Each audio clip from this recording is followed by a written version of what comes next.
नमस्कार, मैं हूं संजना। आज देश की सियासत गर्म है इंडिया यूएस ट्रेड डील को लेकर। इस डील पर अपोजिशन ने सरकार पर गंभीर आरोप लगाए हैं।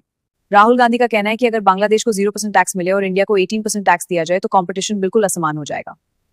राहुल गांधी का आरोप है कि अगर भारत यूएस से कॉटन इंपोर्ट करे और अगर इंपोर्ट ना करे तो टेक्सटाइल इंडस्ट्री प्रभावित होगी। उनके मुताबिक ये डील दोनों में से किसी एक को या शायद दोनों को नुकसान पहुंचा सकती है। राहुल गांधी ने इस फैसले को सुरेंडर यानी सरेंडर बताया और कहा, झूठ मत बोलिए, देश को सच बताइए। आइए हम राहुल गांधी से जानते हैं क्या आरोप है। नमस्कार।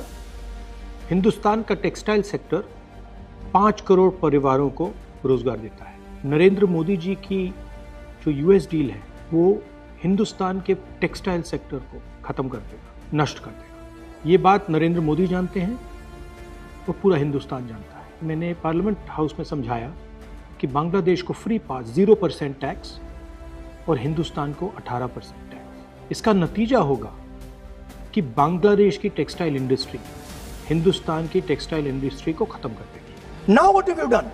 You have the United States has reduced Bangladesh's tariff to zero.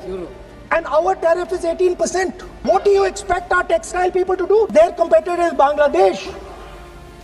If Bangladesh imports US cotton, they have 0% duty. Finished. Textile industry gone. Narendra Modi ji के एक मंत्री ने बोला कि अगर हम भी यूएस कॉटन इंपोर्ट करेंगे तो हमें भी वो फायदा मिलेगा।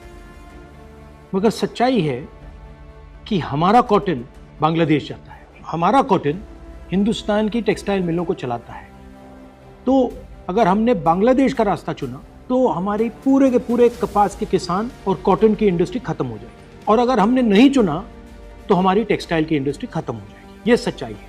पीयूष गोयल जी, झूठ मत बोलिए। इसलिए मैं इसको सरेंडर कहता हूं, क्योंकि ये डील या तो कपास के किसान को मारेगा या टेक्सटाइल इंडस्ट्री को मारेगा या फिर दोनों को उड़ा देगा। इनके मंत्री को यह भी नहीं मालूम कि बांग्लादेश अब हिंदुस्तान से कपास नहीं खरीदेगा और उन्होंने निर्णय ले लिया है कि वो यूएस से कॉटन इंपोर्ट करें। ये है यूएस डील, नरेंद्र मोदी जी की डील। अब सवाल ये है, क्या ये ट्रेड डील भारत के टेक्सटाइल सेक्टर और किसानों के लिए खतरा है या फिर ग्लोबल स्ट्रैटेजी का हिस्सा?